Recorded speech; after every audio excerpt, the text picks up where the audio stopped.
On retrouve le columniste Jean-Nicolas Blanchette maintenant dans nos formidables studios de la vieille capitale à Québec. Jean-Nic, comment ça va? Ça va très bien. Et toi, Jean-Charles? Excellent. Alors, tu veux qu'on parle de magie aujourd'hui, mon ami? Oui, j'ai toujours adoré la magie. Je capote là-dessus, Jean-Charles. Tu sais, je sais pas, dans ta carrière avec dans le milieu artistique, tu as déjà été agent, vous faites des shows de magie, là, mais j'ai décidé d'essayer de te faire un tour de magie aujourd'hui. Okay. Je capote là-dessus. Là. Je vraiment... OK, alors, je sais pas si c'est prêt, mais moi, je suis capable de... tu vas voir, de tourner ce doigt-là. Mon doigt, là, il est vraiment capable de tourner complètement à l'envers, OK? Alors, je t'invite à regarder, OK? Je veux faire ça en pleine télé ce soir. Attention, tout le monde.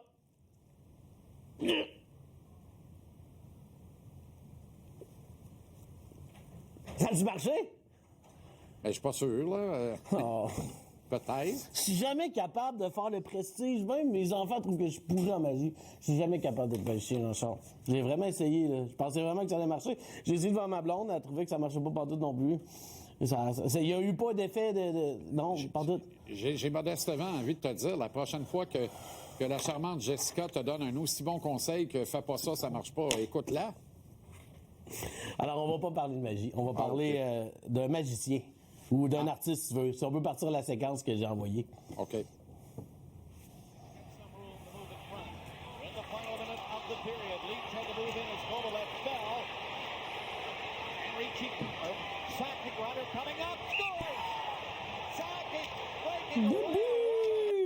Regarde-moi ça, comment ça te fait mal. Regarde, carrière terminée, Alexei Kovalev.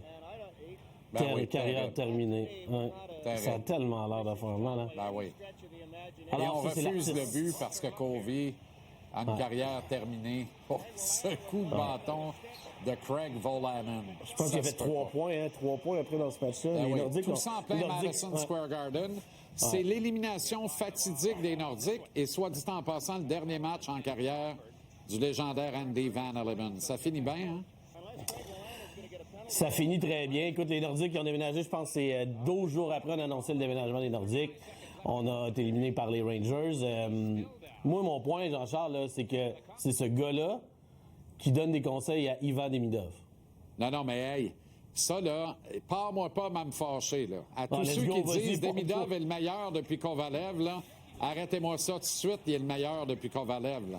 Kovalev peut pas se pencher pour attacher bottine d'Alex Kovalev. C'est ça la vérité. Moi, quand j'ai vu ça, ce maudite niaiserie-là, cette semaine, j'étais content d'apprendre dans la séquence que Kovalev a refusé une soirée où on lui aurait rendu hommage à Montréal. Non, mais pour vrai, là, il a fait de belles choses, de grandes choses ici, notamment dans la collectivité. Là, son implication avec le CHU Sainte-Justine, notamment, est sensationnelle et légendaire, là, mais avec la docteure Suzanne Vaubecki, entre autres. Mais comment se couvrir de ridicule? Ça se peut pas. Ça se peut pas.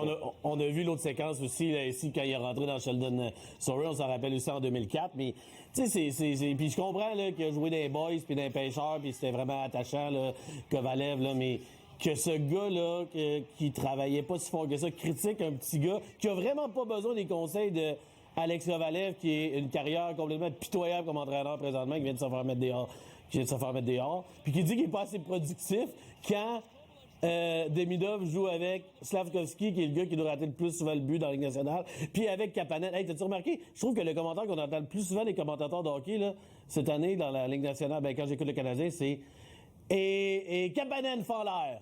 Et Kapanen fend l'air. Et Kapanen fend l'air. Alors, malgré ça, Demidov a quand même 18 points en 22 matchs. Et moi, je suis convaincu, puis t'as raison. Ivan Demidov va être meilleur qu'Alex Kovalev, qui avait aussi le... C'est déjà le cas. Le cordon du cœur qui traînait. Oui, c'est ça que je trouve beaucoup, effectivement. Le Canadien joue à Vegas. Demain, tu veux t'excuser pour ce que tu as déjà écrit à propos du hockey professionnel à Las Vegas.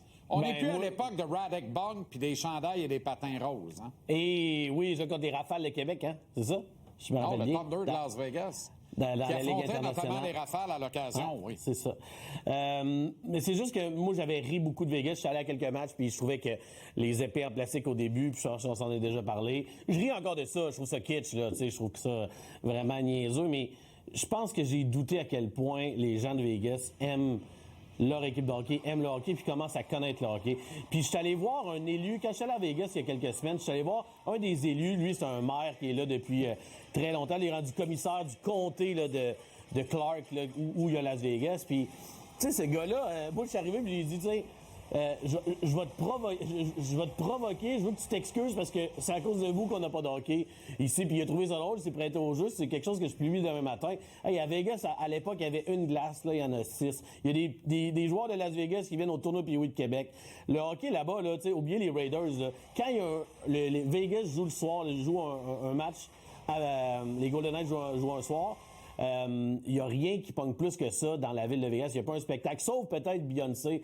Mais c'est plein d'affaires de même. Tu sais, cet élu-là me raconte, il dit, je connaissais rien du hockey, maintenant je fais des poules, là, tu sais, puis il me parle de Fleury, puis il dit, moi, lui, j'aurais point nu pour le défendre, ce gars-là, c'était mon boys, là, tu sais. Fait que je trouve que ça fait très canadien comme façon de voir les choses. C'est ça, c'est devenu ça, je trouve. À Vegas, puis je suis content pour eux, mais je suis triste, pareil. Puis la base de ces partisans-là, c'est 25 000 Québécois qui gagnent le croûte à Las Vegas, à gauche ou à droite sur la strip, et qui sont la base de partisans de cette équipe-là. C'est extraordinaire. Il faut te lire pour le grand reportage que tu fais en entrevue. Tu as été reçu et tu as joué au golf à Los Angeles, dans presque la principauté, avec celui qui était au cœur du possible retour des Nordiques. Il faut lire ça, Journal de Montréal, Journal de Québec. C'est extraordinaire. Ça m'a bouleversé en même temps que ça m'a fait revivre toutes sortes d'émotions. Merci, Jean-Nic. OK, bon week-end tout le monde. Salut.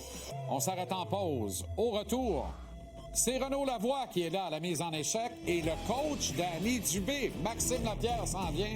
On du gros